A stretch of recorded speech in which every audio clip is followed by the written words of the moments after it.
Hi everyone, Sarks here. Welcome to the final part of our comprehensive visual analysis for The Legend of Zelda. Last time I used the study method we developed in the first couple episodes to analyze the Sheikah and their hidden place in the Zelda lore. Today I'll be continuing that, but where else would I look, I wonder? Keep watching and find out.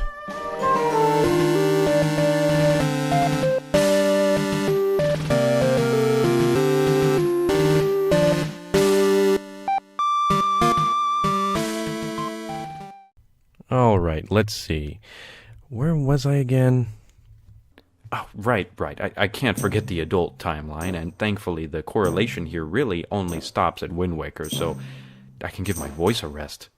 Even those who have keen observation skills will tell you that the symbol of the Sheikah is all but missing in this game. But I'm here to tell you that is certainly almost the case, but it isn't. There are only two places where you can find the symbol in the entire game. One location way more significant than the other. Starting with the lesser, we have a disgruntled mailman by the name of Baito, who has the symbol tattooed on his back. And that's it. Nothing much else to go off, and just based off the color of his skin, he's probably of Hylian descent, but that doesn't really matter and has no legitimate substance. I tried to link him with the postman from previous games, but even his affiliation is unknown. The symbol on his uniform is unique to him. So, I guess this mysterious man will just have to stay mysterious, for the sake of this video at least. The other appearance the symbol makes is perhaps of ultimate significance, as it appears on either side of the door to Ganon's lair in the Forsaken Fortress. Now, we know that the fortress was overrun, hence the name Forsaken Fortress, and we also know that the fortress by itself is separate from Ganon's lair entirely. Notice how perched on top of the fortress we find an old ship that serves as Ganon's residence in the game. So the rest of the fortress itself is irrelevant as far as this study goes. What's important is the entrance to the ship containing the Sheikah symbols. We find also that skulls and blades surround the entrance, indicating that either they were put up by their new resident, or, more likely, we believe what Tetra told us in reference to the design of the fortress. She mentions it previously belonged to yet another band of pirates separate from her own. Well, that makes sense, considering the aesthetic doesn't really seem to fit Ganon. But there still remains the question of the Sheikah insignias.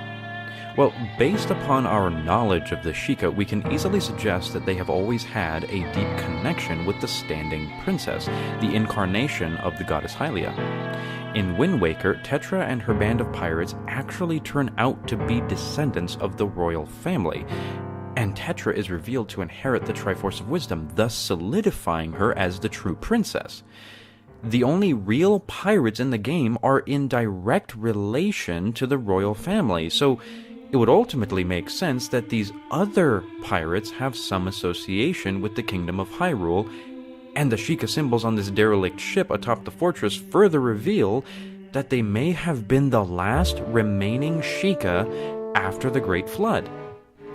Thus, now revealing a depressing fact. Ganon resides within the ship, which presumably contained the remnants of the surviving tribe, which must mean Ganon has all but extinguished the Sheikah and taken control of their old creation. Which, by the way, sounds awfully familiar, doesn't it? Yes, well, this is why the adult timeline is perhaps the least credible of the three, primarily because the concept of Ganon taking Sheikah creations under siege remains intact, but it is illustrated in a completely new way. Considering there is only one historian in charge of the entirety of the adult timeline, it may well be that this timeline is a unique, stylistic interpretation of the idea of Ganon's malicious tendency to possess whatever the Sheikah create. And since children love to hear light-hearted tales of swashbuckling pirates, it wouldn't be far off to assume that the historian we're dealing with in this timeline is dealing with a much younger audience, evidenced further still by how cartoony the art style is. So, as I said, the adult timeline remains to be the least credible, and this evidences that we may actually know very little about the true story of the adult timeline. So, before closing, I'd like to briefly list some additional stylistic details that are relevant to the discussion on the Sheikah within the three timelines, but found no solid place in the example I just provided. Firstly, Varen is widely theorized to actually have a stronger connection with the Twilight than the Gerudo, and this is evidenced by her bluish complexion combined with her red hair. It is possible still that she may be the Oracle historian's interpretation of Zant, the Usurper King, considering the visual association with the Gerudo and the Twilight. Next, it should be noted that the aforementioned door leading to Ganon's lair also depicts an image that strikingly resembles that of a guardian, complete with matching horn-like structures as well as a tentacle-like underside that could only indicate the legs of the Sheikah automaton.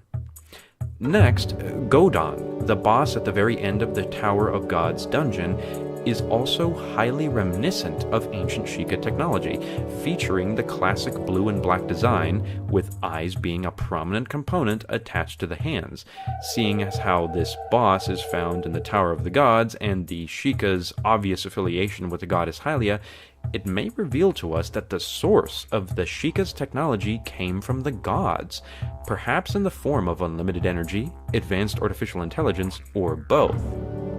This has no stylistic significance, but in the figurine entry for Godon, it names him the Great Arbiter, which was the same term used to name the Arbiter's grounds that led to the Twilight Realm, which bears aesthetic synergy with Godon's design. Lastly, when Zelda dons the Twilight Hood in Twilight Princess to conceal herself, we can find a Sheikah eye on the back of the hood, possibly one of the strongest indicators of the connection between the Sheikah and the Twilight people. Alrighty, so that's it for today, everyone. Thank you all for watching. This concludes the visual segment of our two-part comprehensive artistic Zelda analysis. Please stay tuned for the follow-up video, as well as more videos concerning other things game-related. Please also leave comments if you're interested to continue the discussion or share your findings using this method of analysis. Thanks again for watching. Stay brave.